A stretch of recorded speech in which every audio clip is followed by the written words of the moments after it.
ukuphazamiseka kancane-ke. Alright, then ngagcina sengifaka ama-poster ku-Facebook. Abantu bekhomenta futhi i-healing yayiningi kakhulu, especially abantu abalimele emoyeni, abasezimeni ezinzima. Kuma-post engangiwafaka nje babesizakala ngathi each and every post engangifaka wawubona ukuthi no man, ikhona lento ekhona abayizwayo.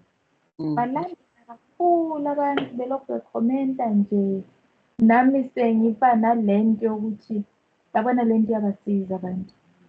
Kusho lento ikhona ukuthi kufanele ngisebenzele uNkulunkulu ngishumayele, ngoba nomlungu wami wangitshela ukuthi kufanele wenze i-calling, wangitshela ukuthi olokushumayela.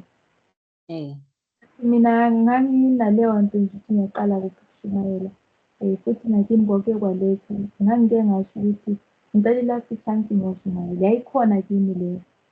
So ngesikhathi ngishumayela ku-Facebook ngangibona ukuthi umsebenzi ngiyawenza ngempela. Kodwa empilweni ayikho into eyiqiniso ngoba ngisho ukuthi ngemphelele yoKristu eyi-one, iyo le engayitholile nje, kodwa imali encane futhi ingakhona ukusurvive ngayo.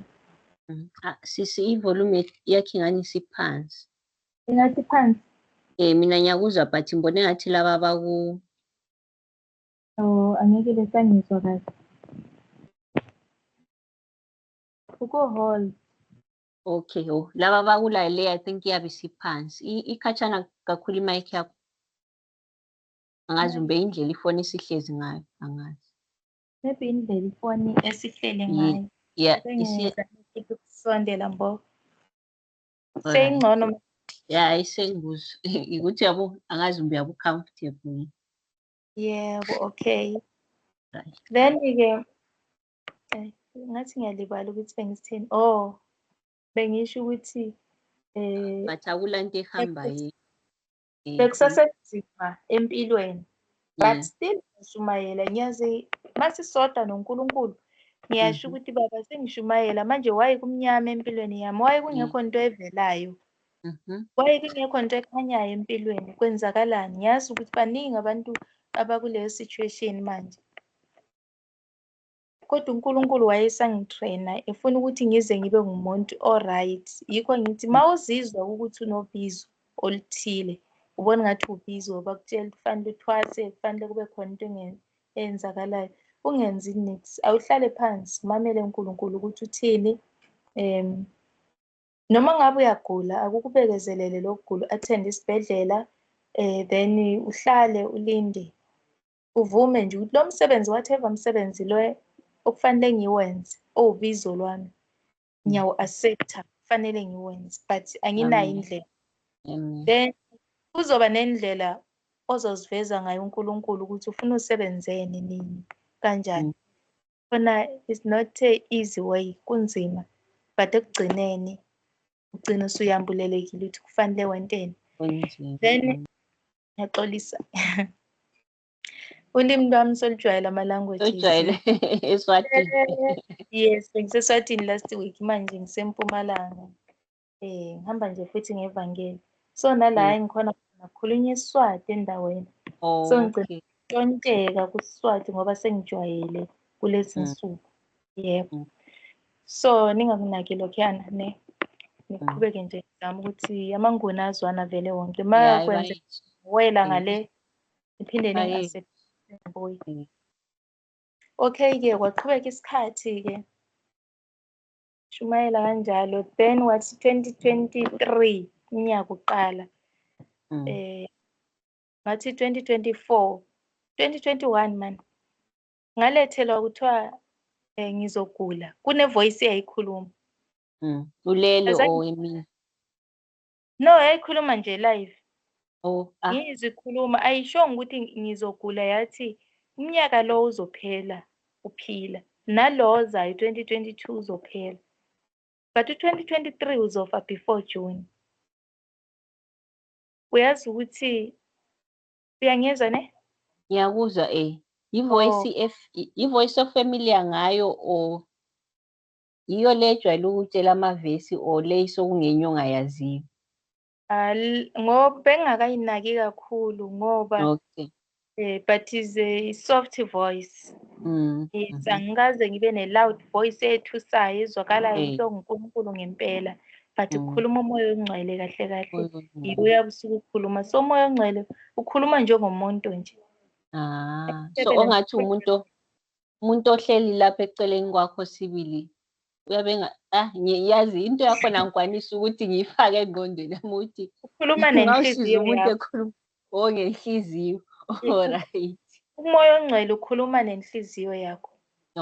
Hayi. Uyabe usiza ukuthi lento le hayi ukuthi ngiyayicabanga, but umoya ongcwele ukhuluma nami uze ukuthi kunento ofanele uyi-accept uphinde uyiphendule.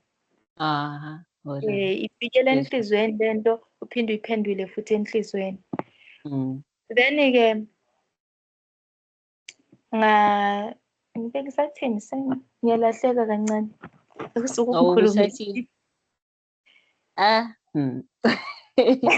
Ubusathi wafika ubusathi kuthiwa uzafa uzaphila. Yes. So batha 2021 uzophela lo mnyaka uphila naloza 2023 uzofa before June. Okunye ukufa kuyahlelwa ngaze ukuhlelwa emkhathini okuhlelwa kuphi kodwa yabukwazi ukuthi uyofa ngasiphi isikhathi. Ngaqala ngiziba leyo voice but iyabilokhu iphindelela kwaze kwaphela iviki ngagcina sengiyinaka. Ngithe sengiyinakile ke yastopha. Waphela 2021, 2022 ngesikhathi ngihlupheka ngengicabanga ukuthi ivoice leya ibinamanga ngifa ngalomnyaka.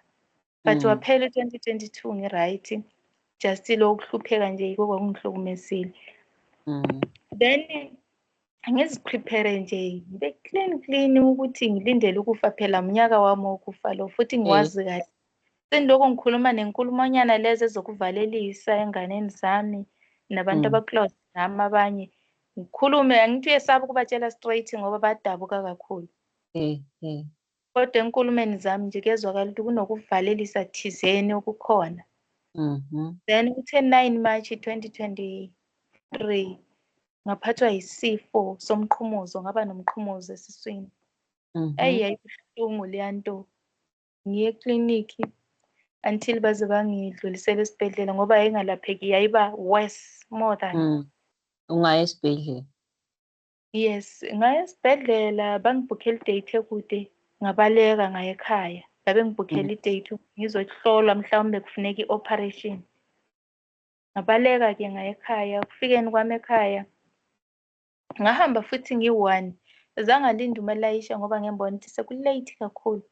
Ngavela ngagibela itaxi ngihamba ngafika ekhaya ngi-1. Hayi bafika bangamukela kahle. Into engangiyifuna ukuthi ngithandazele ngoba ngangisiza ukuthi lento le ayikho enyameni ukuthi ngathi kodwa ngizwa ubuhlungu nje kuphela. Enyameni ayikho, ngizwa ubuhlungu. Then hayi bangihambise ekliniki, ngihambe ekliniki 3 times beze besho ekliniki bethi no yazi sesikuzamile but ayikho into iba ngcono, siyakubona na uphathekile, sikunikeza amaphilisi okugcina manje. Kufanele esibhedlela esikhulu bekucheck-a mhlawumbe udinga i-X-ray bese beyaku-operate. Hayi ubuhlungu lo mqhumuzo ukuthi wagcina sengathi sengifa umhlubulo ngoba unyawo luka-right lungasا-operate lungasahambi kahle nesandla.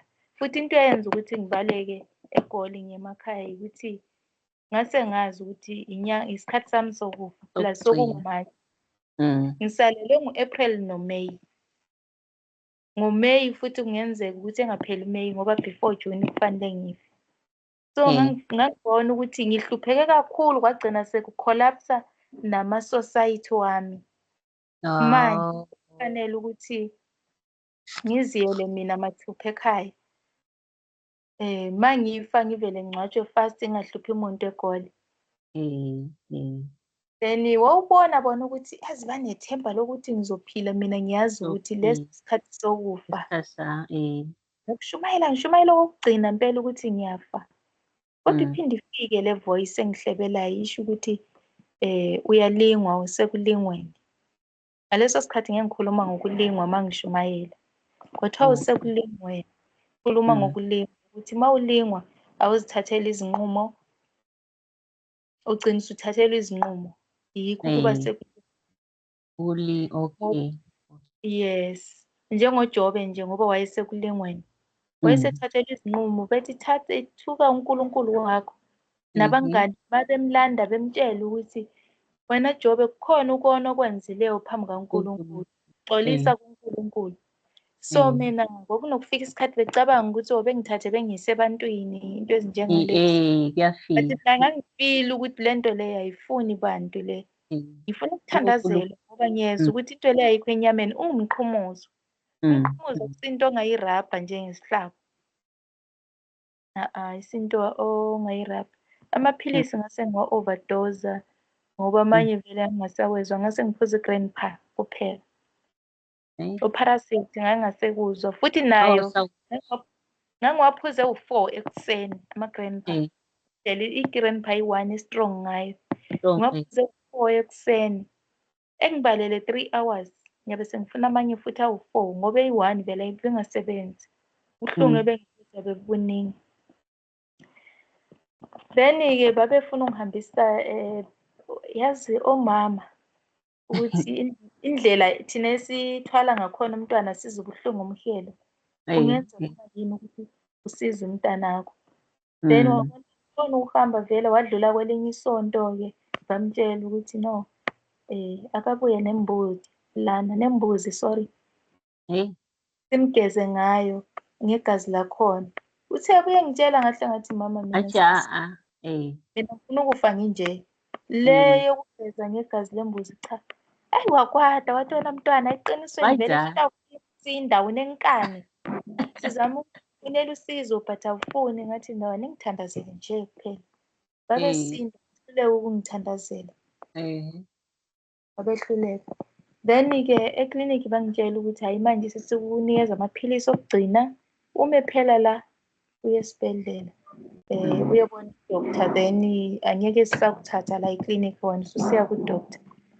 Nga-accepta then ngaphuza amaphilisi akhona okungayo 5 days kuphela ababenginikeze wona. Then on Saturday ebusuku ngezwa ubuhlungu kakhulu ngoba ubuhlungu bakhona babungathi buyakhula ingathi buya-increase. Ngoba namhlanje ngisiza ubuhlungu kusasa babuwesi phambi kokusasa buwesi than kungekho ukuthi kungathi kungconywana or kufana nayizolo. Okusuke kungafani nayizolo babu-increase every day. Then-ke bangibhalela leyo ncwadi eklinikhi yokungitransfer to esibhedlela esikhulu. On Saturday ebusuku ngalala ngithandaza ngenze all night prayer ngithandaza ngithi Nkosi namhlanje ngiyaphila noma uyangithatha. Vele wangitshela ukuthi lo mnyaka asozuphela u2021 no2022 uzophela futhi u2023 asozuphela.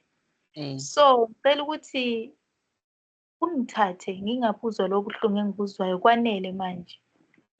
Usizana ukuthi ngibe nilokhu ngizwe ubuhlungu ube wena usuzongithatha ukwazi ukuthi uyongithatha. Ngicela ungithathe once ngoba vele ngi-acceptile anginankinga mangifa.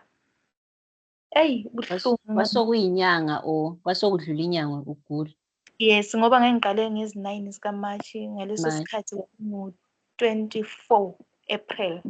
Okay, Leka lo mthandazo. Then ngavuka ekuseni ngilokhu ngizwe ubuhlungu nje. Kuthe emini ngabo-11 ayinasekhaya nje sebezwe ukuthi sengize ubuhlungu kakhulu ngiba ngcono. Asubona ukuthi amathemba asemancane vele kahle kahle. Abasathemba ukuthi ngizoba right. Vele Nkosi yami liyabuhlungu ngangibuzwa. Then-ke into engizoyisho ukuthi uma usekulingweni uyahlukumezeka kakhulu. Into engayifundayo ukuthi uma usekulingweni ayikho isolution ongayenza ikubekezela enkosini njengoJoba owabekezela until the end. Nawe kufanele ubekezele kuze kuphelele ukulingwa kwakho. So ekubekezeleni kwami ngilingwa kwathiwa umkhuleko ongawukhuleka ukusindiswa kokubi kuphela. Musungenile ekulingweni cela ukusindiswa kokubi ngoba siwukhuleka lo mkhuleko asiwu-understand uma ufika kulesi simo. indawo. Asiwu-understand. Oh, siyangena ekulingweni kodwa cela ukusindiswa kokubi. uNkulunkulu uzikhulula. Yebo. Then-ke ngaleyo mini kuyi-Sunday emini ngabo-11 after all night prayer leyana kwafika izwi kimi leliya eyifana exactly voice naleya yathi nizofa before June. I-voice liyana yathi ukufa sengususile emzimbeni wakho. Amen. Bese ngajabula ngabonga uNkulunkulu. Ngavela ngaya kumama ngathi mama ukufa kuthiwe sekusukile emzimbeni wakho. Wathi namanga ufuna ukuya eklinikhi wafuna ukuya esibhedlela. Isibhedlela yinto engiyipreferyayo kunazo zonke izinto ezingazange. Futhi bengizicela ukuthi ngizoya esibhedlela. Ngicela nje ukuthi kusasa makushaya lesi sikhathi ngilokhu nginje ningihambise esibhedlela. Kodwa namhlanje ngoba kwakufanele ngiye esibhedlela leyo mini. Ngathi okwanamhlanje ngicela ningixolele kusasa ngabona kushaya lezi zikhathi. Ngilokhu ngibambekile ningithathe ningise esibhedlela. Hayi bahlonipha isinqumo sami salelo langa. Yazi mina ngaba nejoy ngaphakathi kwami ukuthi Nkosi yami ukufa kusukile emzimbeni wami. Ngoba uyabelieve into le ivoice leyo izwileyo. Yebo, plus ukufa kuyangena kumuntu. Sungagula uma kungekho ukufa awufi. Awufi. Kusho ukufa kwangena ngalesi isikhathi 2021 ngesikhathi ngitshelwa but ngangiright futhi ngaqhubeka ngingaguli until March 9. Yes. So umuntu ubulawa yikufa. Ukufa nakho kungumkhuhlane khona self nje kungumkhuhlane. Yebo. Mase kuphezu kwakho isikhathi sakho mase sifikile sokuthi u-attack leyo mkhuhlane ufe. Siyabazi bakhona abantu ababa nabo TB into ezinjengalezo. Uma ukufa kungakafiki ayimbulali i-TB. Ayimbulali. Miningi imikhuhlane ekhona ezweni. But ukufa kungakafiki awufi. Izinto ezinjengabo cancer awufi. Bese kuba neminye imikhuhlane vele ehamba nokufa phakathi kwayo ukuthi mase uku-attack usunokufa phakathi kwawo. So kodwa lapha abadala ngesikhathi lesi abadala wawungakabachasiseli ukuthi ngizwe ilizwi ngangeke ngibachasisele babeyodabuka kakhulu. Okay. So yabo ngcono ngithule but ukufa kwami mina ngangikubonile ngangazi vele ukuthi lokho ngilandwe khona. Then the following day azangaya esibhedlela ngalala kahle ubusuku bonke nje ngalala ubuthongo bakuqala emva kwe-6 weeks ngoba ngagula 6 weeks exactly. Ubuthongo bakuqala baba nephisi nje ngangisizwa inhlungu nje kancane but zazingafani nezensukwini. Ngalala deep sleep ngaze ngavuka ngo-5 semvuswa yizwi lithi phuma ilanga lingakuphumela ekhaya. Ngaphuma ngathatha ibhakede ngayokukha amanzi esikotsho. Ngajika ngaphinda ngabuyela futhi okwesibili. Nomama lelo langa walala deep sleep azange ngizwe ngisho ukuphuma. Ukuphuma ngo-5 kwasekusile. Ngithe ngijika sengibuya ukukha amanzi okwesibili ilanga seliphumile. Wethuka wathi yazi ngiyajabula uma ngikubona ukuthi ibhakede. Utheni ngubani okufilela amanzi ebhakedeni ngathi ngizifilela amanzi. Ngubani okwethesileyo ngathi ngizethesisile. Lesi sikhathi kwakuyi-half ngaligcwalisanga. Okwakuqala okwesibili ngacisha ngaligcwalisa wathi ungasakha amanzi kuyophinda kuvuke futhi. Ngathi izwi lithe ukufa kusukile emzimbeni wami. Kusukile mina ngikholwa yilokho. Bamangala bathi uNkulunkulu wakho uyamkholwa futhi uyamthemba. Ngathi hayi kufikile nje. Angisezukugula sengi-right. If ungasekho kufa ngizophila. So yikho bengisho ukuthi i-second chance kahle kahle yaphela ngayo 2023 ngoba nasemphefumulweni wami ngesikhathi ngisakhulekela ukuphila ngangithi baba ngicela ungenzele umusa ngiphile ngidinga umusa wakho. Uma uthandile ngiphe isikhathi esinye sokuphila. So ngangilokhu ngibhizi ngisashumayela nje ku-Facebook njalo nje ngenzela ukuthi ngiphushe isipani sami ngoba ngasho ukuthi ngizoshumayela. Ngiphushe isipani sami sikaNkulunkulu ukwenzela ukuthi uma ngisifa nje nami at least ngibe ngisebenzile kube khona ukuphumula ngingafeli nje into engacaciyo ngehlukumeza futhi. But ngicela ukubuza usukwazi ukuthi selikutshele lilizwe ukuthi indaba kwakumele ufe. Waphambanisa ubungakayenzi umsebenzi kaNkulunkulu fully ngendlela yena afuna ukuthi uyenze ngawo. Sebekuchasisela ukuthi indaba kwakumele ufe. Azange ngichasiselwe but ngokucabanga kwami uma ngicabanga uSathane uyambona umuntu ozosebenzela uNkulunkulu. Oh yeah. Ngoba ekuqaleni kwakuthunyelwe lezi nyoka ukuthi zimbulale before ngiqale lo msebenzi. Zehluleke. So manje umkhuhlane lo wawuvela usuhleliwe emkhathini ukuthi ungihlukumeze ngife. Yes, or ngife ngingasasindiswanga ngoba ngase ngisindisiwe kodwa ngendlela yokuthi ngangasazithathela izinqumo. Ngangicatshangela ukuthi ngasiwa kuyiphi inyanga or ngiyekuphi. Manga-check isifezo sakhona ngibona ukuthi si-wrong ngivele ngithe ngiyilapho. Alright. So into eyayingisiza inkani ngangifuna ukuthi ngifele enkosini. So kuhle ukufa ufele enkosini ngoba uSathane uphelelwa ngamaqhinga. Ukuthi ngizomthini ngoba vele ufela enkosini ufela ukuyophumula ngoba uSathane yena ufuna sife singalungile. Sife singamethembi uNkulunkulu kube kukhona engakuzamayo okunye ngangizofa ngingemethembi uNkulunkulu bese ngifela ukuyalahlwa. So mina ukufa kwami ngenxa yokuthi ngangihlele enkosini kwakuzoba useless kuSathane. Kasanqoba uyabe engasanqoba. Ngatshelwa ukuthi hayi uyalingwa into okufanele ikhulekele kusindiswa ekulingweni. So ngadlula kulokho ke Nkosi yami ngasinda ngaphila ngaba right. Ngajika futhi sengizofuna umsebenzi eGoli. Ngajika nje same time ngoba ekhaya ngafika ngi4 zika-April. Nge4 zikaMay ngase ngiseGoli sengi-right sengisindile. Futhi kwabamangalisa shem ukusinda kwami ukuthi kanjalo nje ukufa kusukile emzimbeni wami ubususindile. Yes, kwakusukile futhi ngase ngisindile. Then hayi sahamba isikhathi ke Nkosi yami ngeza la eGoli waphela 2023 sengisindile ngidumisa uNkulunkulu kanjalo nje ngiqhubeka ngishumayela kuFacebook egroupini enye nje inkonzo then naku profile yami nginokufaka amavesi lana nalana profile uMadube Dube la nginokufaka khona. Alright, Madube Dube kuFacebook. Yebo. Nginokufaka nje inkulumo zami la engikhuluma khona. Then ke ngahlala 2023 wonke nomsebenzi. Umsebenzi nzima nje ngazwela ngomunye ubhuti nje sikhonza naye sasemncane naye ubona ukuthi akanikeza umsebenzi uyangizwela ukuthi at least kube khona engikwenzayo. Ngimenzela i-piece job just e-washing nje nginikeze leyo 200 ngikwazi ukukhava lana la.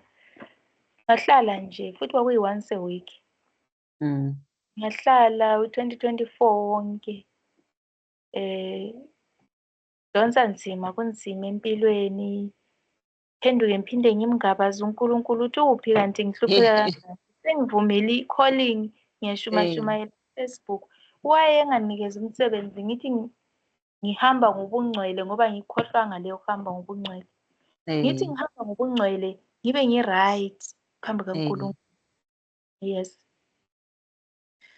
Then ke 2024 ngabo July la ufike lento ukuthi manje sofanele uqala umsebenzi.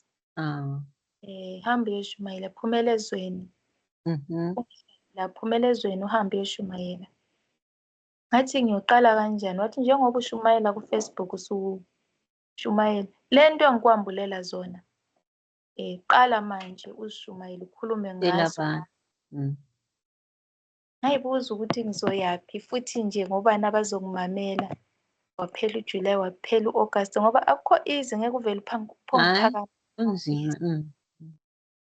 Then September ngathi ngiku-YouTube nje ngahlangana ne-channel Quarter to Media. Quarter to Media. Bese le channel kakhulu ngabukela nje ividiyo eyi-1 ngezwe izwi lithi yiyo le channel okufanele iye kuyo. Yebo. Channel kwakuthiwa kukhulunywa nomuntu noNkulunkulu, kanti nami uNkulunkulu uthe uma uphumela la ezweni ukhuluma nomuntu noNkulunkulu. uNkulunkulu. Yebo, ukhuluma ukuthi umuntu kufanele benjani kuNkulunkulu. Mina noNkulunkulu nje, mina nomuntu i-relationship yethu kufanele ihambe kuphi, ibe njani.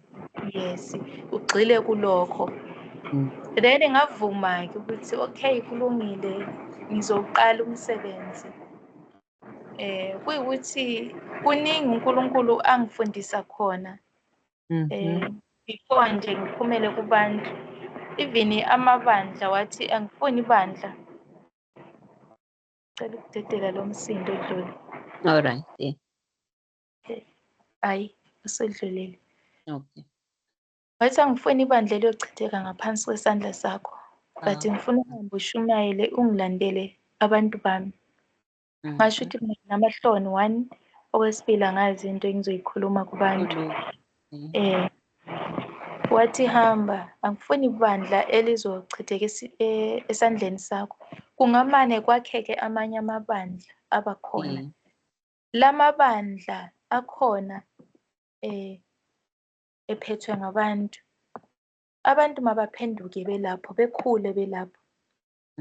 Akubalulekanga ukuthi mawuzwe ivangeli, wezwa iqiniso ngoNkulunkulu, wezwa iqiniso ngoJesu Kristu, bese ushiya la okhonza khona uhamba udingana namabandla. Akubalulekanga lokho. Okubalulekileyo ukuthi wena mawusuzwile, gcina izwi leli oluzwileyo, uyenze intando kaNkulunkulu. Ukhulekele ukuthi wena la okhona kulelo bandla kukhanye inkazimulo kaNkulunkulu ngawe. Abantu bephenduke ngenxa yakho. Uma ubashiya laphana ushiya kunjalo kumnyama ngoba wena usufumana ukukhanya, ungabe uyabathanda na abantu bakaNkulunkulu?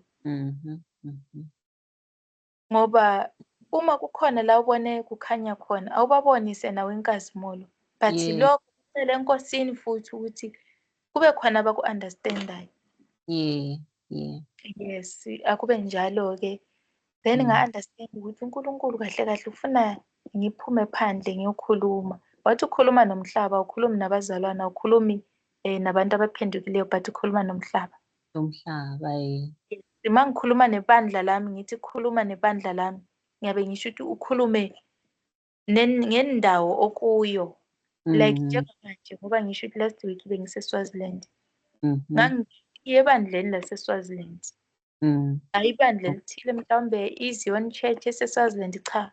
Ebandleni laseSwaziland kusuke kukhulunywa ngabantu baseSwaziland. Baseswaziland akukhethelekile ukuthi sifuna ukuthi yiphi inkonzo. Abanye abantu sebefuna ukwazi ukuthi uSisi Madube yiphi inkonzo ayingenayo.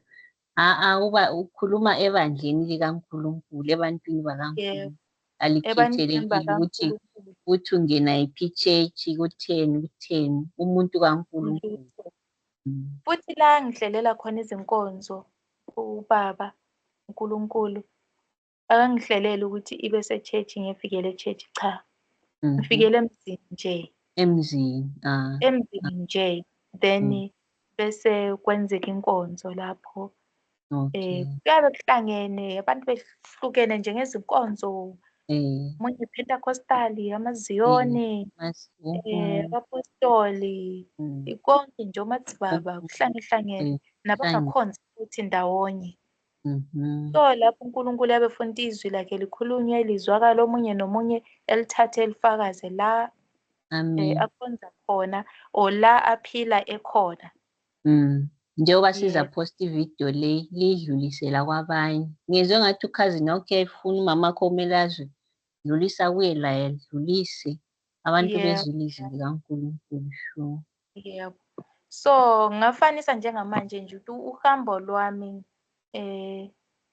kuningi, ngasuka nje lapho ukuthi ngifike eKhotathu Media ngarekhoda, then from there ngathola umsebenzi ngasebenza. Kusebenzeni kwami azange offer. Kwakufanele ukuthi ngi-offe, nganginawo ama-off days, but lo muntu engangimsebenza engangimbheka umuntu ogulayo. Ekhale Nkosi yami omkhulu, uma ngithi ngiyaphuma mkhulu, enkonzweni or ngiyaku-off akhale ngize ngibeke ibhegi phansi ngithi angeke ngimshiye ngoba besejwayele mina futhi ufuna ukukhuluma nami kuphela. Abanye uma bekhuluma kabaphenduli ulinda nje ukuthi athole isikhathi bese yaphendula le nto leyo abafuna ukuyazi. So ngaba nalolo thando ukuthi no mana angeke ngimshiye yithi ngimnakekele. So ngangiphuma nje mangiya ka-Kota to Media ngaleso sikhathi esesihlele siyohlangana ngaso Kota to Media request ngifika ngikhulume mangiqeda lapho ngibuyele futhi emsebenzini. Okay. Then on January ngalethela umbono omkhulu omningi angeke ngikhulume manje ngoba long story. So 2025. Yes. Okay. 2025 ekuqaleni. Then kufika izwi lithi kwakunguFebruary. Sorry bese ngicashile. Kufike izwi lithi hamba eZimbabwe. Ekhaya. Uma ufika inginikeza wonke ne-message ukuthi ngilanda ubani ngifike ngithini. Ngithi ngihamba nini kuthiwe end of April. End of April mina ngibheka umuntu ogulayo lo baba ngifuna ukumshiya. Ukuthi at least ebephilile but vele ubone ukuthi i-dementia vele angeke usulinda isikhathi sokuthi kuze kube sekugcineni. I-dementia vele mayisivele yakuqala basho njalo odokotela. Ngimbheke. Yes, ngimbheke until April. Sekufanele ngithole-ke amaqhinga ukuthi ngizophuma njani ngekhaya ngishiye umkhulu. Ngoba izwi liyangitshela ukuthi hamba. Ngiyezwa ukuthi manje sekufanele ngihambe. Nami ngiyafila ukuthi kumele ngihambe. Usuphusheka ngaphakathi. Yes, then ngithola umuntu ozobheka umkhulu ngimtrain nje ngibona ukuthi uyakhona futhi nababelungu bemthokozele kodwa ngibatshele ukuthi ngiyashiya lo muntu. Ngifuna ukuthi baphela u-April ngibavalelise kusale lo muntu obuyileyo engicela ukuthi engirelieve ngama-weekend. Wangirelieve kahle ngama-weekend. Then phakathi kwenyanga u-April wavele wagula serious umkhulu. uNkulunkulu waphumuza, yebo. Alright. Waphumuza uNkulunkulu. Then kwafanela nje ukuthi inyanga mayiphela ngishiye ngoba wamphumuza kungayi-23 zika-April. So ngavela ngalinda kwenziwa imingcwabo kusenziwani yonke lento. Inyanga ithe iphela u-April kwafanele ukuthi ngiyeke umsebenzi-ke ngawuyeka umsebenzi bavuma. Ngasuka-ke ngaya emakhaya. Angisukanga same time uvalo nokuthi ngiyofika ngiqala Afike uqalise le. khona yilo yini izwi leli elingithumayo noma cha. Nginga-understand kahle. Usuquestion. Ngile inyanga yonke lesikhathi ngiphiwe ne-date ukuthi niyohlangana ngezi-8 zika May kunge-Thursday. Yes, ngiphiwe konke ne-date nosuku ukuthi sihlangana nini. Kodwa leyo date nosuku akufanelanga ukuthi ngibatshele ngale. Mina ngibatshela lokho engikuthunyweyo.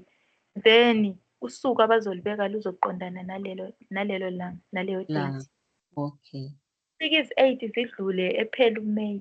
Then ngoJuni ekuqaleni kaJuni ngasuka ngahamba. Kwathiwa usuku kuzoba yi-Thursday eniyohlangana ngalo but ungalitsheli umuntu. Ngasuka ngafika ngakhuluma ebantwini abadala. Then ngithe ngikhuluma kubo bacabanga nje ukuthi lo muntu lo uyahlanya. Baphinda bakhumbula kunomuntu ongathunywa nguNkulunkulu nje ethi ngithunywe nguNkulunkulu. Ayikho lento. Baphinda bakhumbula ukuthi ngike ngabambeka yena lo mkhuhlane lo. Ubungaqedakali. Kusho lo muntu uqinisile ngoba ekusindeni kwakhe wathi usindiswe nguNkulunkulu. Nathi sabona ukuthi akasaqhubekanga ephuza amaphilisi, akusekho into ayisebenzisayo after that uhamba until manje khona eqala ukubuya ekhaya. Then-ke ngathi ngifika bayicabangisisa lento the following day. Ngathi ebusuku bathi azange belale, othi azange lala ubaba. Ngiyacabanga. Imhlupha ukuthi maybe kungenzeka. Then wahlangana nabakhulu ababaphetheyo ezinkonzweni bakhuluma-ke then bavumelana ukuthi hayi mabahlangana. Indlela abantu abaphuma ngayo, baphuma ngobuningi kwaze kwathi laba abantu obekungafanelanga ukuthi abangazwanga, kungafikanga izwi kibo ukuthi ngikhona, bacomplain ukuthi nasitshelwanga ngani. Kanti into yakhona yayiphuthuma futhi yayifuna abadala bendawo abaphethe abantu, whether uku-politics, unguSebhuku or uhola ibandla, as long as ungumholi. Kufanele ukuthi ngifikele kuwe, kini, ngikhulume lento engikhulumayo, then ngizothi sengiphuma ngihamba ngiyena nje emabandleni, ngikhulume lokho engikuthunywe emabandleni futhi. Then bese ngikhuluma lokho engikuthunywe kubantu. So kubaholi laba engabaficayo abakhona ukuhlanganyela nabantu abadala abasendaweni, bezwa bawuyamukela umyalezo futhi abasolanga lutho. Bavuga ukuthi ayiya kuwena okhulumayo, uNkulunkulu nguye okukhulumisayo. Kodwa wena uhamba ungakwazi ukuthi uyafika uthini. Hayi ukwazi ngase ngitsheliwe yonke imessage kufanele. Bakutshela yikho wawulele, ngiwumbona ade usithi umude ngekutsho. Yes, nakho kukhona okwasemboneni, but ngaleso sikhathi ngilethele enye imessage. Mangifika ngilethele imessage encane, kusho ukuthi ngizokhuluma le engikuyo manje ngoba ngisempumalanga. Okay. Kodwa manje ithi ngidlule kulokho ukuthi ngangilandeni ngizokhuluma kwelinye ilanga. Alright. Then ngangena iy'nkonzo zonke, ngithe sengiqedile seyiphelele 2 months ngoba ngangitshela ukuthi ngihlale 2 months. Ngingena ezinkonzo nje for 8 weeks. Ngilokhu ngena iy'nkonzo. Vele azange aziqeda zonke, but lezi ezinye ngangena. Then kuthe ukuthi August-ke ngangihambe le passport yami isi-expire. Ya-expire ngisekhaya. Ngayitshela ukuthi uma i-expire angijiki vele ngibuye khona. Angenzi kanjalo, kanti uNkulunkulu uhlela into ngendlela yakhe. Ngithe ngisekhaya, kwafona omunye umzalwane wathi ufisa ukungibona sihlangane e-town. Then ngaya-ke sahlangana e-town. Kuthe efika lapho wangibuza ukuthi like ngathi ngisekhaya ngasho ukuthi e-town angeke ngihambe, ngizohamba mangabe sengizobuyela mangithola imali, uNkulunkulu engiphile imali yokuthi ngi-apply i-passport. Wathi awuna passport, ngathi expire. Wathi wozo-apply. Ngavela ngagibela sengazi ukuthi ngilanda ukuyo-apply. Ngithe ngifika shem umuntu wenkosi wavela wathi letha amafayili akho, ngamnikeza amafayili, wabona, wafaka imali phakathi, wathi hamba uyo-apply. Ngitshela ukuthi laphaya koBulawayo ngu-apply i-passport.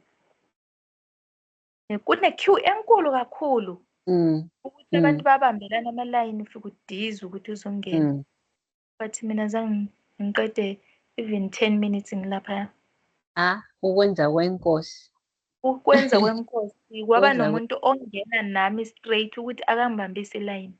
Ngangena ngaze ngama etafuleni. I think naye it was an-angel leyo muntu. Kwakuyingilosi, sure. Ngaze ngama etafuleni la okusubmithwa khona.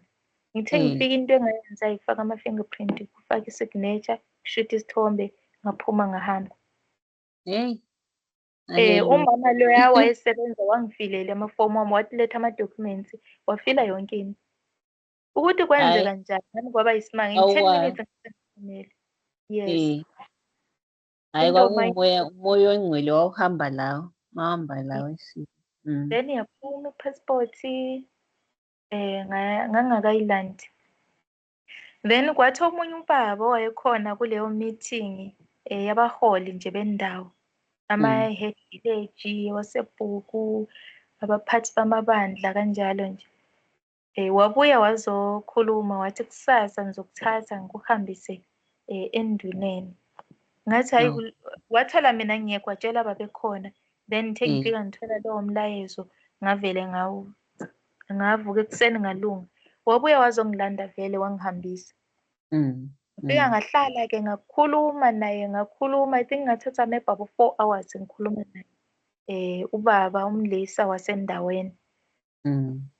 Then wazwisisa-ke wangibusisa wathi mntanami buyela-ke manje eGoli sengizwile imeseji oyikhulumileyo ngoba uyizwile ngoba ngiyizwile ngenelisekile futhi awuzenzi wena uyavangela uvangele uNkulunkulu ukuthumile ukuthi uvangele ngoba le meseji le vele siyayidinga kodwa kwamanje ngisebhizi ngizobona ukuthi ngifikisa kanjani kubantu eqeda ukungiblessa yithi hamba ma uNkulunkulu ekuthuma ekusebenzisa vuma ekusebenzise nami nginikeza isibusiso ukuhamba ayi baqala manje abantu ukungifakela imali yokuthi ngiphindele eGoli ngicela ngivele ingene nje ngihambe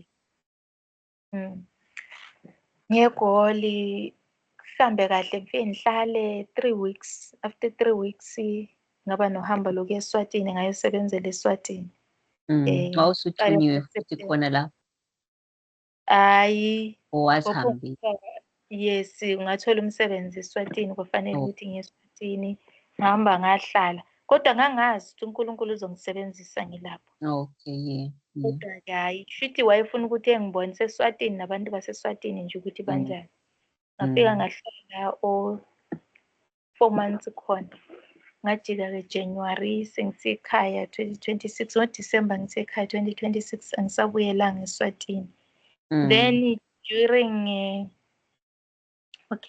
ake ngithi nje kwacaca ukuthi uNkulunkulu ngithuma ngayiphi indlela ngaba nendlela yokubona ukuthi mase ngithumile ngifikile ebantwini bangamukela ngayiphi indlela mase ngiqedile futhi ngiyabusiswa ngihambe but yonke into indlela ihlelwa uNkulunkulu ngaqonda ukwenza kaNkulunkulu konke then nokondla futhi uNkulunkulu shema akakwayikulami ngesikhathi kuphela impuphu kuthiwa ayisekho ekhaya uyazi ukuthi babebhekele wena ukuthi uyithenge lesikhathi awona ngowe phela obuye emali yes leyo mali uNkulunkulu uzoyifaka ukhona umuntu ozomthinta ukuthi imfakele imali ayifake ngikwazi ukuthenga impuphu azange alamba sasafika isikhathi sokuthi ngiphindele ngaphindela-ke ngahlala futhi naseSwatini ngayeka ngayihambela manje-ke ngathi from last year wambonisa umbono ngeSwatini wasengitshela futhi ukuthi ngifuna utshela abantu bami ukuthi isivuno sikhulu kodwa isisebenzi sincane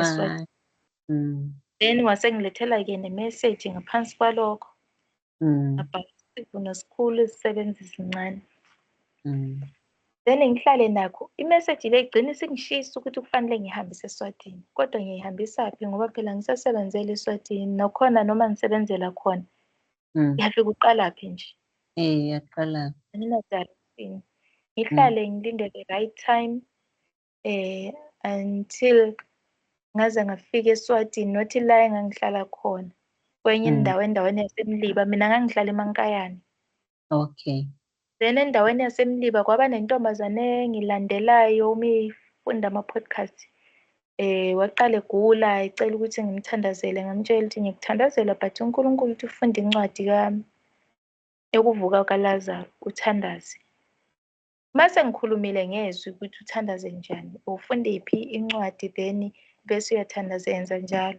as long as une-faith uzoba right waze waba right liyasisi waletha ne-testimony wayehlale fix ukungibona kuze kufika isikhathi futhi wathi no mani sesikufuna sonke ekhaya bafuna ukukubona la ngithi hayi masifikile ngizofika ngihlutshwa yile message yaseSwatini okufanele ngihambise but phela le ekhaya ngiyabe ngisiyababona aphinde ethi no manje sisakudinga sisodwa sesikudinga siyisigodi ngiyajabula sorry sis ngiyajabula ma usithi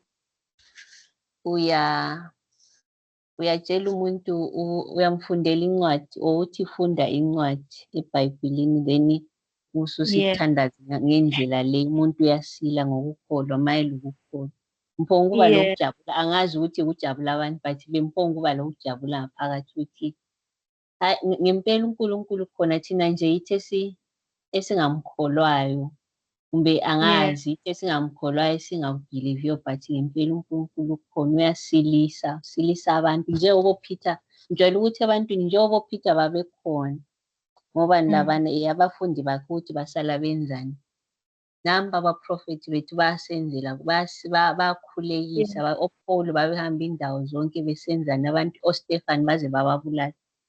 Akuphelanga papa, namba abaprofethi bethu bamanje, namba nje abaprofethi bethu bamanje. uNkulunkulu uyakhuluma labo, uNkulunkulu uyabathuma ukuthi khululekelani abantu besile, abantu besile.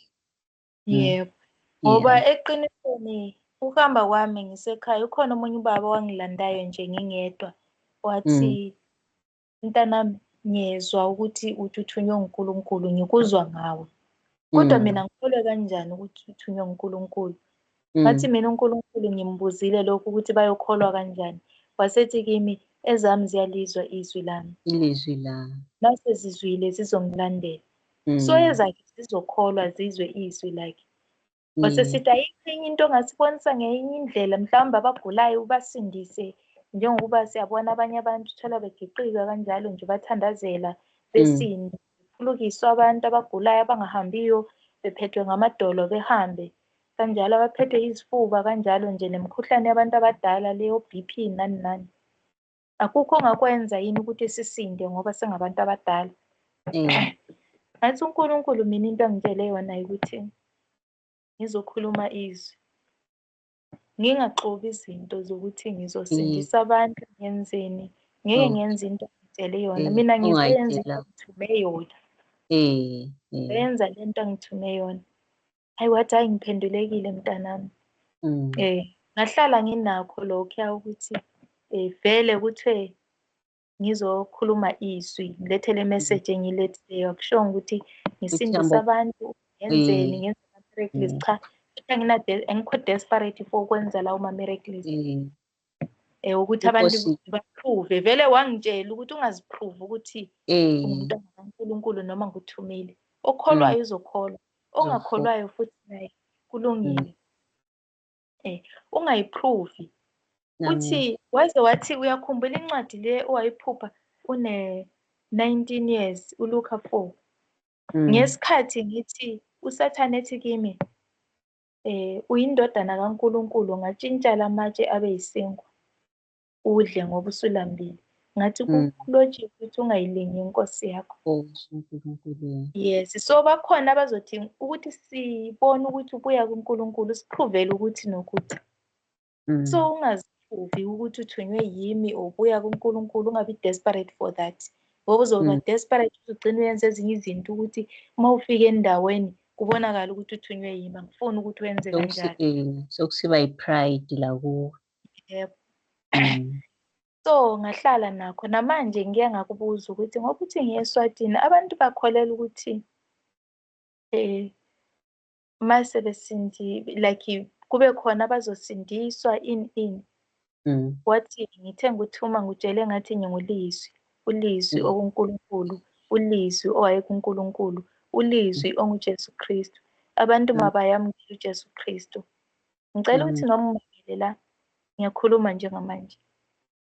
Wathi ubatshele ukuthi beyamukele uJesu Kristu. Uma usumamukele uJesu Kristu, uyamukele lo muntu wayesusa imikhuhlane kubantu ephulukisa abantu ngezwi. Uma usumamukele wena self commanda lo mkhuhlane ongaphezu kwakho. Usuke. Amen. Amandla siwaphiwe. Kolwa nje umamukele. Angishumayeli but ngikhuluma into uNkulunkulu ayishileyo ukuthi umamukele uJesu Kristu onguzwi. Abe ngaphakathi kwakho. Uma esephakathi kwakho, lo Jesu Kristu onguzwi owasusa izifo, esusa amadimoni, khomanda lelo dimoni elikuwe. Ukhomande leso sifo esikuwe. Yes, akusizo zonke izifo eziyokulapheka ngoba ezinye kufanele zisibulale vele kebe kuyindlela yethu yokuthi sife.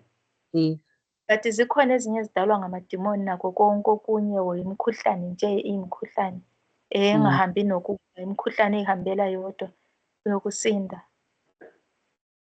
So sinda ngokukholwa kwakho. Right now. Then ke Thumayela la kimi. Yebo. Then Setha yi-7 sikaMashi ndaleya ntombazane ukuthi okay ngizofika ngoba uthi angisafunwa ngabasekhaya kuphela nesigodi sesingidinga. Nami vele nginemessage yaseSwatini enginayo. Yeah. Then sethi 7 zikaMashi, but angazi ukuthi ngiyethula njani leyo message. 7 zikaMashi, all night prayer, ngihambe lapha eSwatini, kube khona abantu abadala nje, futhi nasekhaya lakhona umuntu obemdala bekumkhulu. Then ihlala nabezukulu kanjalo nje, nguye obemdala. Then ihlalela nabezukulu bakhe. Then bangamukela kahle, salala sikhonza ubusuku bonke. Hhayi, ashumayela nje, but ngezwa nje ukuthi anginayo lento yokuthi ngayithula le message. Then ekuseni mase ngihamba, umkhulu ethi uyahamba namhlanje, ngithi yebo ngiyahamba. Uthi no, bekufanele uhlale nathi ushone nathi imini yonke, uzohamba ngakusasa. Ngathi no, ngijahile, angihlalanga, sokuphoqa ukuthi ngibuyele manje. But okay, ungahamba, but next time mawubuya ngicela ukuthi lo mkhuleko ube semini. Sizofaka itende lana phambi komthoyi, phambi kwethoyilethi, bathi umthoyi eSwatini.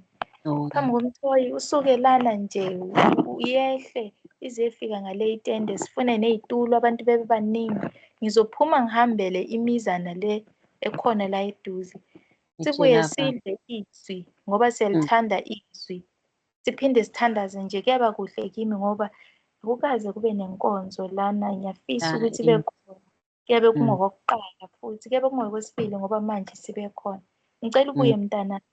Ngathi uNkulunkulu maseshilo ngizoza. Then fike izwi lithi hamba uye eSwatini. Uhambe ngezi-17 zikaJuni kuyoshaya i-21. I-date mangiyiphile ngiyiphiwe ngiyayigcina kimi. Then kwashaya ki-17 zikaJuni until no man. Ngahlala nginalento yokuthi ngezi-17 zikaJuni until 21 June fanele ngibe seSwatini. Then afone uNkulunkulu yakhonfirma nale. Afone le ntombazane encane, ngisancanyana nje ama-2000. Asho ukuthi mama yazi ngikuphuphile sisenkonzweni kodwa uhlala amalanganyana, hayi one day. Ngathi hawu sekufikile kimi vele ukuthi ngifike ngezi-17 until 21 June. So ukuthi ukhonfirma kanje kusho ukuthi uNkulunkulu sekuphumelelisa-ke. Ngicela ungikhulumise nomkhulu, ukhulume nomkhulu umtshele ukuthi ngiyeza. Eyi, wamtshela umkhulu wajabula, sakhuluma nomkhulu wajabula kakhulu ukuthi ngiyeda from 17 to 21 June. Then ngoJuni manje ne, ngoMeyi last month. Le ntombazana yangishayela, yangifonela man, sorry. Yangifonela wathi umkhulu sedlulile emhlabeni. Manje angisela into yokuthi ngizothini, ngiyokhuluma ngithini, ngubani ozongihambisana ngoba nguye wayethembisile. Sedlulile emhlabeni okwakubhemi. Eyi, ngezwe ubuhlungu kakhulu kakhulu. Wangcwatshwa-ke. Then wasekhuluma, abantu basho ukuthi inkonzo mayiqhubeke, le yade ivele ikhona, umkhulu ayiqhubeke. Then ngahlala-ke ngalinda i-17, ngahamba ngiyi-17. Khona uhambo lwami, mina ngisebenzi vele Nkosi yami, angifuni nje ukungasho angisebenzi. Ngivuma ukuthi ngizoya eSwatini ngezi-17. Then on Monday kufone nje omunye umzalwane ethi, and angisaphosti, nginesikhathi eside ngingaphosti ku-First Great Commandment. Kanti ka-Photo Media ngigcine ukuya rekhoda khona kudala. Then ividiyo yakhona abayiphostanga kudala but mina ngagcina kudala ukurekhoda. Ngoba amavidiyo lana ahlala abo 1 or 2 months eloku engakafakwa. kodwa erekhodiwe, yes. Alright. Then-ke lo muntu akazi nokuthi ngizoya eSwatini, avele angithengela ibhegi. Athi asihlangane erenki, ngikunikeze uhlala kuphi, ngimtshele. Sahlangana-ke erenki, wanginikeza i-suitcase. Ngibona uNkulunkulu selihlele uhambo lwami kufanele. Yes. Then kwashaya i-Tuesday, anginamali yokugibela. namali yokugibela. Then ebusuku nge-Tuesday kube nomzalwane ongithumela i-cash send. Athi Madube nakho okuncane, hawu Nkosi yami. Ngavela ngajabula ngadumisa uNkulunkulu ukuthi Baba vele bengeke ngiboleke emuntwini but idate ilihleli ngingamane ngiyikhansele uma kungasiyakho. Manje uhambo seluvuma ngiyahamba kusasa. Ngavuka ekuseni ngahamba ngafika eSwatini. Sakhonza-ke Wednesday, Thursday, Friday, Saturday. Kwafanele ukuthi kube inkonzo enkulu evuselelo. Savuka ekuseni-ke safaka itende njengokusho kwamkhulu lapho elalikhona. But la ayesho khona yikho la vele indawo engenela itende. Okay. Ngithole vele sebecela itende ukuthi bezolifaka nezitulo. Bahamba balilanda ekuseni bafika balixhuma. Abafana nje ababeceliwe balixhuma. Then from there on Friday ngathi and Monday before ngisuke likhulume nami izwi the whole day ngakuthola ukuphumula. Umoya ongcwele masuthi uyakhuluma nami ekhona ukuxoxa nawe imini yonke.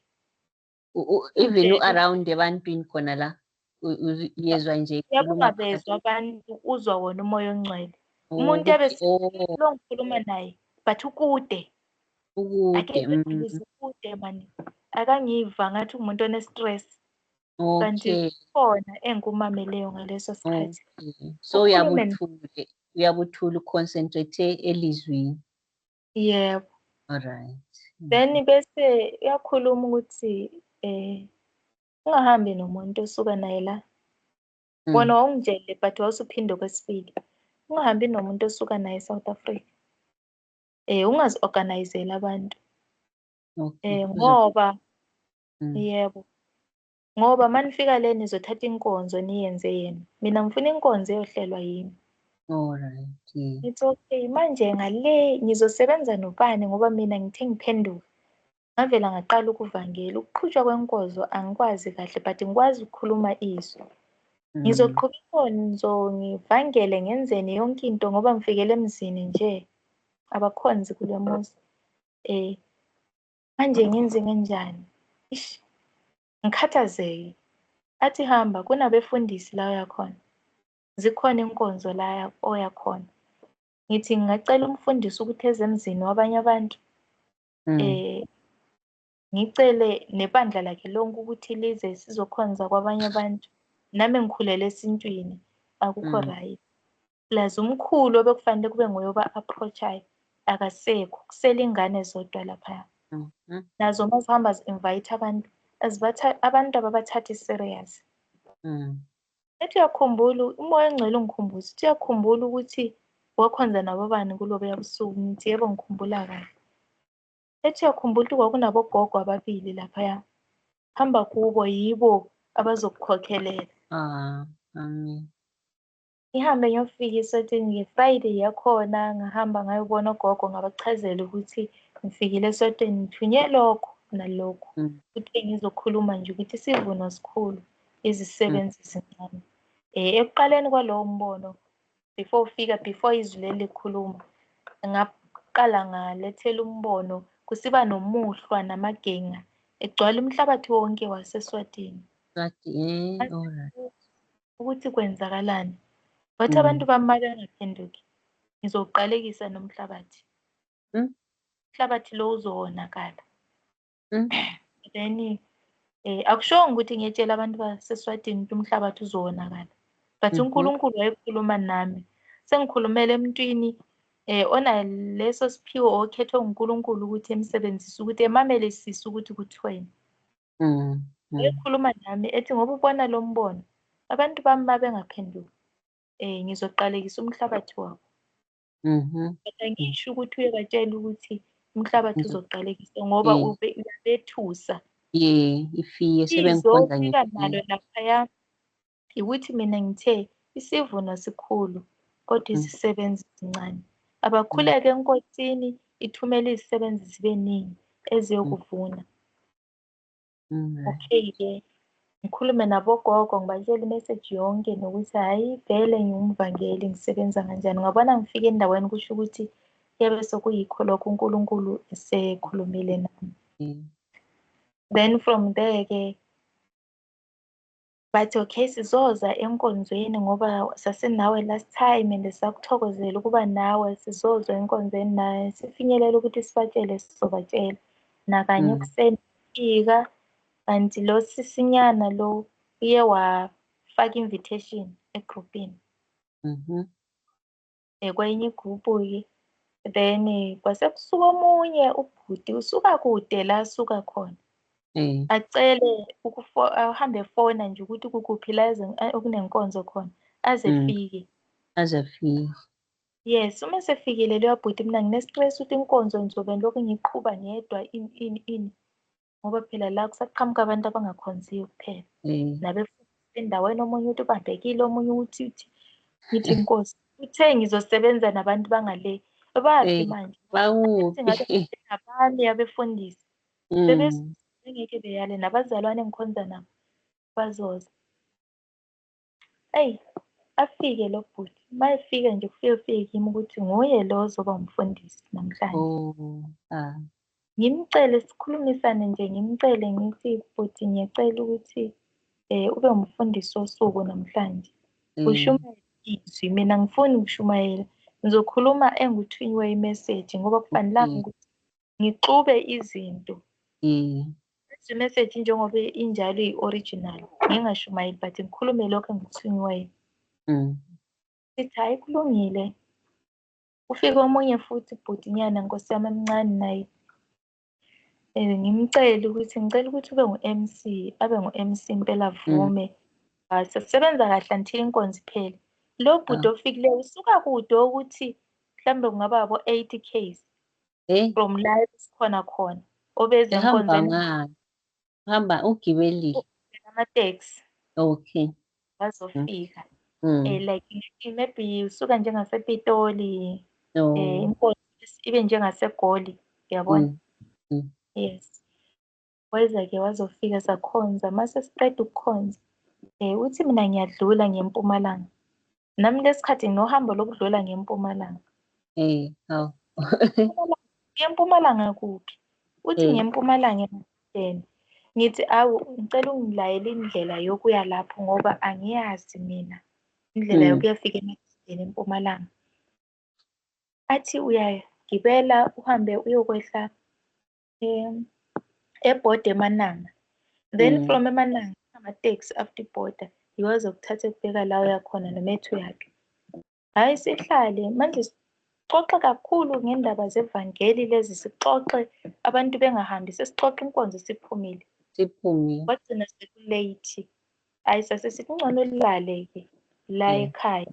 Kululekile ukuthi engalala. Hayi avume naye ethi hayi sengizoqhubeka ekuseni akunankinga. Mase sakwedisile siloku sikhuluma indaba zevangeli lapho ngabo 7 nje. Ngiyambuza ukuthi ngoba uye eMpumalanga uyakuphi neMpumalanga esho ukuthi eMadadeni. Ngithi nami ngiyalapho kunenkonzo engiya kuyo next week. Ethi nami ngizobe ngikhona kuleyo nkonzo. Uyamazi umama umkhashwa laphaya? Ethi yebo ngiyamazi. Ngiyakhona. Mayithi ngiyakhona kufika kimi ukuthi hayi uyakhona eMadadeni endaweni yakhona. Then sesizohamba sonke then mase ngifikile eMadadeni ngizothumela ilocation bengilande. Ngicela ilocation mina ngoba ngise-South Africa maybe makukhona indlela yokuthi nga-Uber nga-requesta-ke ngiyefika khona. Hawu.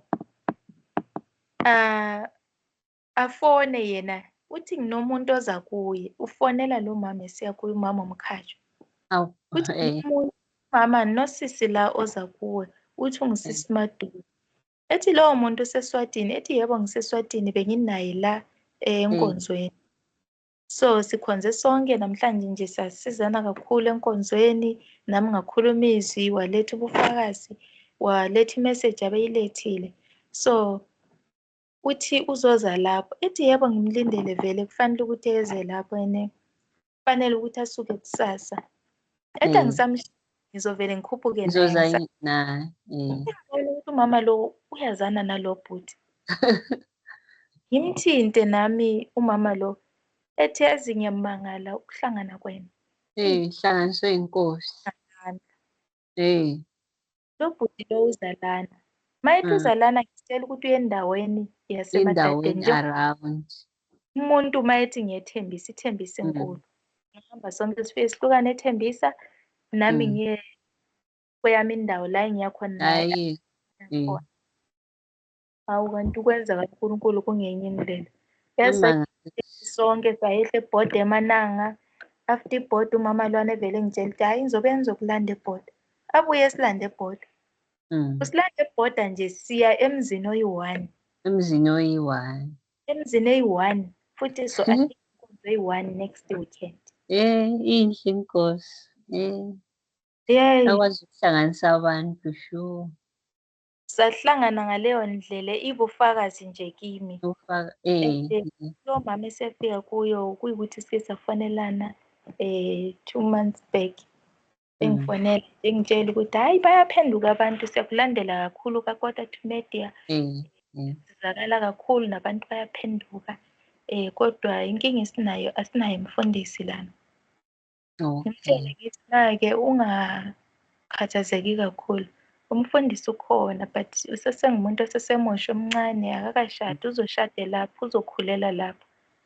Myeke umdedele. So thandaza amalanga athile nje, then ulinde uNkulunkulu uzobonisa ukuthi ubani, uyoziveza yena ngendlela yakhe. Ayathandaze after amalanga nyana nje angifonele ethi hayi uNkulunkulu wenzile i-confirmation. Ukhona lo bhuti esikhonza naye la, but akahlali waseSwatini, but uyabuya sihlale naye isikhathi esiphinda ahambe. Manje sithe sihambe sonke siye emshadweni, sadlula saya enkonzweni. Masifika kuleyo nkonzo kwathiwa yena uzosebenzela eSouth Africa. Kwavela kwaripota kimi ukuthi kungenzeka nguye lo beshiwo. Kungenzeka ukuthi iSouth Africa akhuluma ngayo le eseMpumalanga. Ayi-ke mangifika leyo mama ethi akuyena yini lo mfundisi esasikhuluma ngayo efonini. Mina ngisakhumbuli nokukhumbula. ukhohliwe. Akuyena yini? Yazi mangimbheka ngibona ukuthi no man, nguye lo muntu engangimbona ku-vision. Umbona. Umntana kwethu azange amnaka, azange abona, azange akhumbula. Idlwe kimi ngithule ngithi eyi uNkulunkulu wenza izinto ngenye indlela. Ngathi mhlawumbe uzokhonfema ukuthi lo muntu le ngine-2 weeks ngimcela ukuthi afike la engayitholi imali. Uthi wayithola imali yokuthi aze esesiza nawe. Yiko wathi ngiyeza kanti uzohlangana nawe la engazi ukuthi lihlangane njani khona, ngoba ngina namba yakhe nami anginihlanganisanga but nisihlanganyele nabuya yinye liza la. So kufika kimi ukuthi nalaphayana manje ngithe ngicomplaina ukuthi angihambe nabafundisi bami, wena Nkosi wathi ngingahambi nawo. Uthe ngizothola abanye abafundisi phambili. Mangifika abefundisi babebhizi kwaze kwaqhamuka lo ngathi namhlanje uzoba ngicela ukuthi ube ngumfundisi namhlanje. Kahle lento ibiconfirm ukuthi ungumfundisi but angisho ukuthi fema lokhu ukuthi lento yokufundisa ikhona ngoba le ngithe ngisuke kuthiwe bakhona abefundisi phambili. Wagcina sekunguye ophetheyo engumfundisi. Then mayezofika la sibuye sizofika sonke abuze lo mama ngithi eyi kwenza kaNkulunkulu. Asikawuqali-ke inkonzo sithandaza nje kanjalo, sihambela nemizi imizana nje sishumayela futhi bakwamukela. Yabona lento eyenziwa ngabe kuthiwa yini ama-watchtower, abafakazi bakaJehova. Eyi ngiyenzisa yona la and ngiyayenza kahle. Bayaphenduka abantu. So Friday imvuselelo until Sunday sobe sikhonza sishumayela sikhuluma konke. So shuthi uNkulunkulu benenhloso yokuthi ngibe lapha eSwatini kufike lo bhuti ezothatha le ndaba yokuthi izisebenzi ezincane umsebenzi omkhulu lana kufanele ukuthi ekhulekele ukuthi isisebenzi sibe ningi la Mpumalanga siyosebenza. Kanti ngithe sengiqedile futhi kwafika umfundisi ntambama, sesiphume nenkonzo ntambama ngabo-6.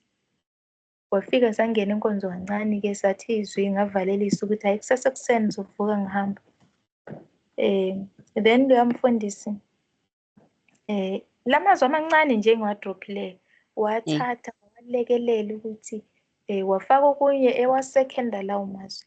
After that wathi mntanami ngizokubusisa, cela ukuthi ngikubusise ngeke ufike la uphinde uphindele ungelasibusiso, ngiyakubusisa manje, hamba uye phambili. La kuthiwa ufike khona ngevangeli fika, la uhlelo lakhona ukuthi ufike khona fika, ushumayele abantu bephenduka, ukhulume lento oyithunywa ukuthi uyikhulume kubantu. Mina sengizwile ngizokubusisa. Uthe ngibusisa ngezwa ipeace, ngezwa ukuthi ngiwenzile umsebenzi, imessage isile la bekufanele ifike khona. Uma sengiqedile kangitsheli muntu ukuthi sengiqedile, kodwa njengoba nasekhaya ngabusiswa ngumlisa, sengiqedile umsebenzi wami wa-2 months. Nakhona ngithe sengiqedile 5 days yami eSwatini, weza umfundisi engangazi. Mfundisi untshali. Wangibusisa wathi ngizele lokho ukuthi ngibusise, kodwa emini bekangekho. Shuthi khona leyo ukuthi uzugcine efika laphaya. Nokubusisa ayikho into engayipressayo engayisho ukuthi ngathi ngicela ukuya kuye, but yahleleka. Kwaba nomuntu ohlukumezekayo uthi ngimthathe ngihambe ngimuse. Wangithatha wangisa khona. Siyathatha isibusiso. Ukuthi bese kuqale kufanele kuconfirm ukuthi uphelelisiwe. Ibesile la siyamukele. Kufanele kube nomunye ozobusisa. Futhi asizitshele kuyomthuma yena. Yamthuma nje. Yes. So washo ukuthi ngizele ukuthi ngizokubusisa, hamba ngaqhubeka ngohambe phambili. Manje ngiseMpumalanga la ngikhona, ivangeli lokho liqhubeka, le nguthunywe lokho ngushare sikhuluma. Kuningi but manje ngiyethula ubufakazi nje ukuthi ngisebenza msebenzi muni, ubizo lwami lube njani, ngiphenduke kanjani. Kodwa ebengitshelwa nguNkulunkulu ukuthi ngudlulisele kubantu angikakakukhulumi manje. Kusho ukuthi ngokuzayo futhi masihlangana sikhuluma ngizoqala step by step ngisho ukuthi uNkulunkulu ungitshele ngalokho, ongambulele lokho, ngoba ngisebenza nje ukuthi angambulele into ethile ngoba ngiyavela lapho ukufunda iBhayibheli. Engakusho iBhayibheli lami engilisebenzisayo uNkulunkulu walithenga. I-suitcase yami engiphethe ngayo impahla uNkulunkulu wayithenga. Uhambo lwami kuprovide yena uNkulunkulu.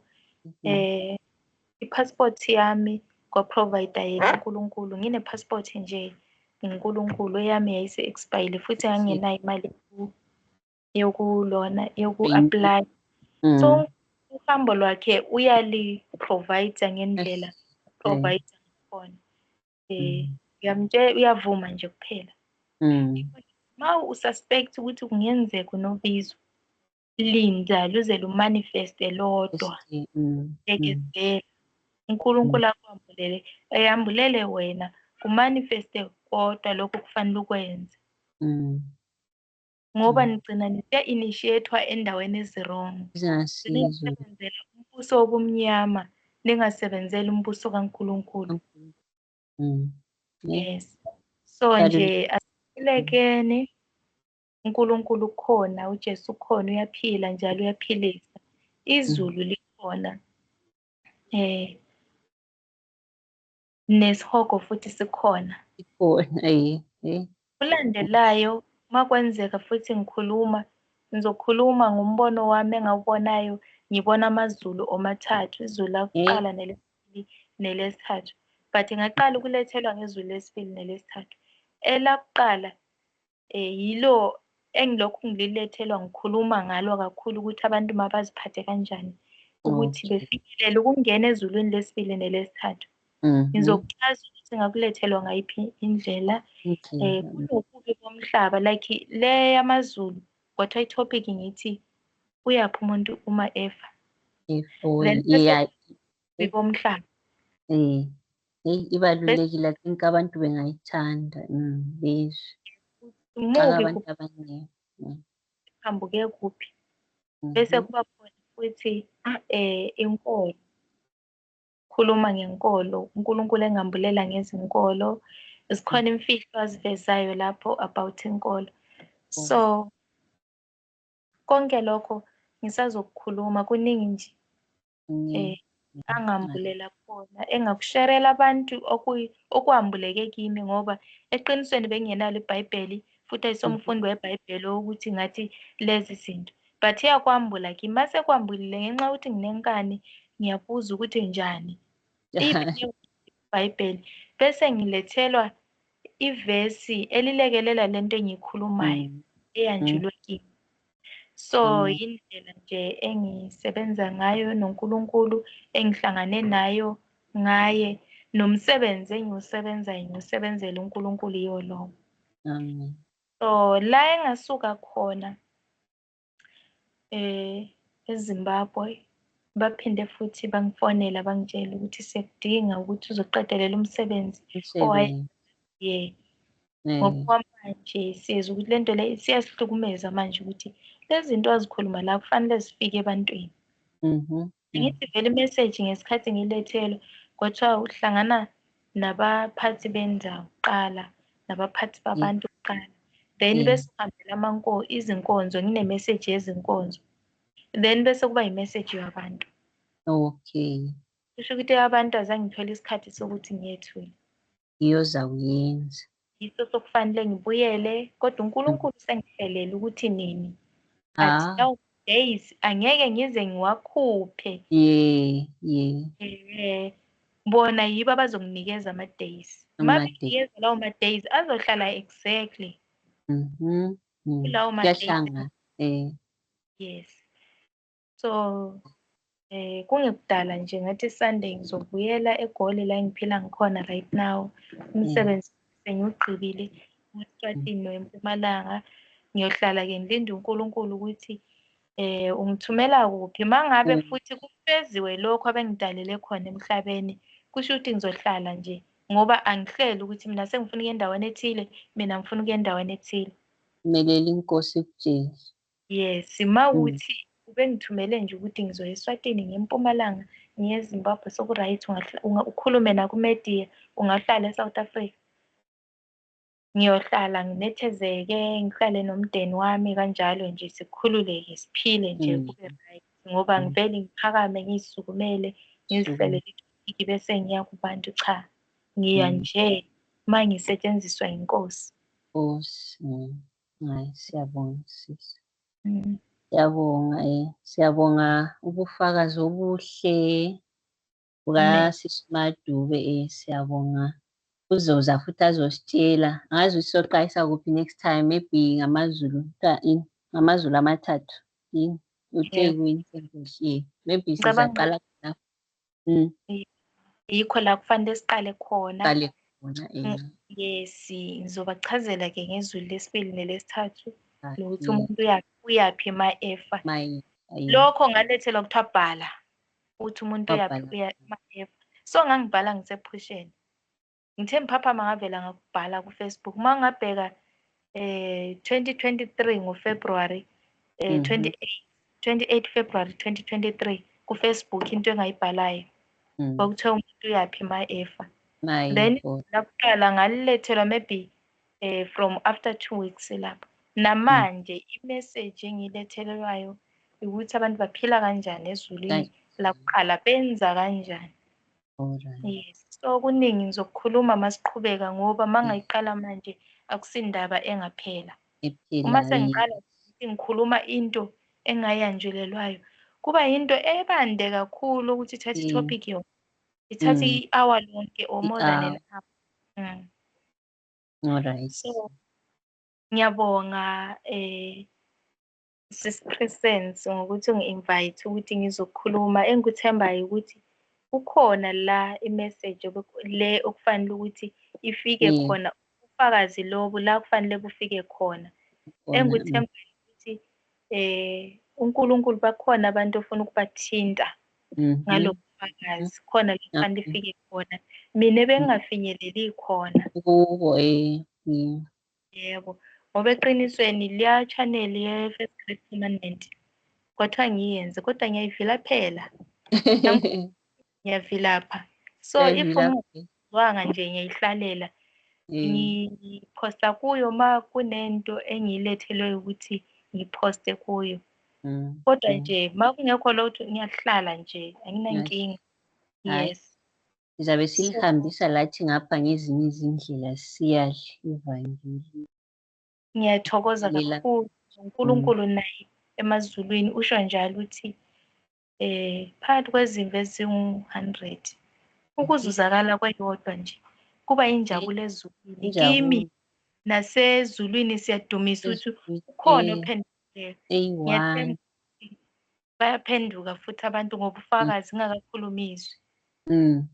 Then sikhuluma izwi-ke lokho engangisuka ngikwanjulelwe ngoba ngeke ngisho ngithi ivangeli ngiyalazi kube kukhona abantu abanabo 20 years, 30 years, 10 years, 15 years besevangelini. Yes, mina ngikhuluma lokho engisuke ngakwanjulelwa nje uNkulunkulu wangifundisa khona kwangicacela. Yes, so ngiyabe ngisenzela ukuthi nabantu kubacacele futhi ngiyabe ngithuke lokho ukuthi ngibatshele khona bebekwazi. Umuntu ophuma endleleni kube ukuthi yaphuma endleleni kodwa uNkulunkulu ebesifisile izwi kubo. Yebo, so ngiyabonga kakhulu lesikhathi ngegama lenkosi uJesu. Kuyisibusiso kakhulu ebantwini nakimi ukuthi ngikwazi ukufinyelela la bengafinyeleli khona. Ngoba mina ngiyaqala ukukubona namhlanje. Siyaqashwa besikhuluma nje ku-WhatsApp ngama-messages. Mina ngiyamazi semjani ukodwa Tumiten uyaqashwa ukubona ma. Yebo. Ngithi nalento engirikhoda ngayo right now esikhuluma ngayo ngiyaqala ukuyibona. Hayi mina ngijayele nje hayi kancane. Hayi siyabonga. uNkulunkulu wayenenjongo ukuthi izwi leli ngithi ngithokozela ukuthi uNkulunkulu wayenenjongo ukuthi izwi leli lifika kuphi. So ngiyacabanga futhi nawe ukuthi uNkulunkulu uyakusebenzisa ukuthi efikele uyabona ukuthi kukhona la lingafiki khona la ongalifikisa khona. Ngicela ukuthi abantu benze i-sharing-ke mase yiposte kwi-video ni-share ni-like ni-comment futhi. Niye kumadube nenze ufollow. Angithandi First Great Commandment ngale ku-YouTube. Commandment ku-YouTube. Channel yana vele ngiyokukhulisa ingane ezincane kakhulu but nabadala bengene kakhulu kodwa ngingaqali lolo hlelo ngisalinde inkosi ukuthi ingambuleli ukuthi ngikhulume njani nezingane. So ngiyaphosta isiqeshana engisuke i-profile yami ukuthi ngiphosta ngento zami nje ngempilo yami nani nani but uNkulunkulu makukhona afuna ngikhulume ngaleso sikhathi umoya ongcwele mawukhuluma ngivele ngiphoste-ke ku-profile yami ngiyabhala nje lowo mbhalo kuyabe kuthiwa ngiwubhale ngaleso sikhathi. Uma ngigcina ngaphakathi kwami kuyabe kuloku kungihlukumeza but ngakuphosta ku-Facebook kube khona abakufundayo lapha bekubale. Ngizwa kuyehla ukuthi cosololo at least usushareile. Uyahlaliseka phela. So bengahlala behamba becheka laphana ngikaze ngenza ama-live njengoba ngisho nje ukuthi ngiyavilapha. Kunganzima ukuthi ngayenza ama-live but imbhalonyana le engisuke ngikulethelwe ngaleso sikhathi ngiyakuphosta. Ungafika ufunde futhi kukusize ngoba baningi nje esengazana nabo noma sengazani live but sengazana nabo through Facebook. Ngale zinto engisuke ngizibhala ngiziphosta. Hayi zami ngizihamba ngiye-check ipage bengingalazi ku-Facebook. Ngizahamba lami sengizahlaliseka kudala lokho ngifuqe kanti sithi ngizakhuluma lo Madube ngiwujikele khatshana umqondo wami khona kubuye futhi uthi khuluma lo Madube ngithi ngikhohlwe mina hayi kodwa ngemva kwayizolo ngithi mana ngikhulume la. Ngiyabonga kakhulu. Inkosi yomusa ibe nawe ugcine ubusiseke nokubusisayo futhi kubusiseke ngegama lenkosi uJesu. Amen. Siyabonga. Siyabonga sisi Maduka. Alright, ayi siyabonga bangcwele ngendlebe zenu elithela siboleka zona lihambise umlayezo bakithi kusindiswa abanye. Sizabuya sibuye futhi lo Maduka sikwazi ukuthi sizabuya. Kungaba right bonke. Sizabuya. Jesu Kristu inkosi. Amen. Jesu Kristu inkosi. Amen. Amen. Amen. Siyabonga sisi bakithi. Ayi siyabonga.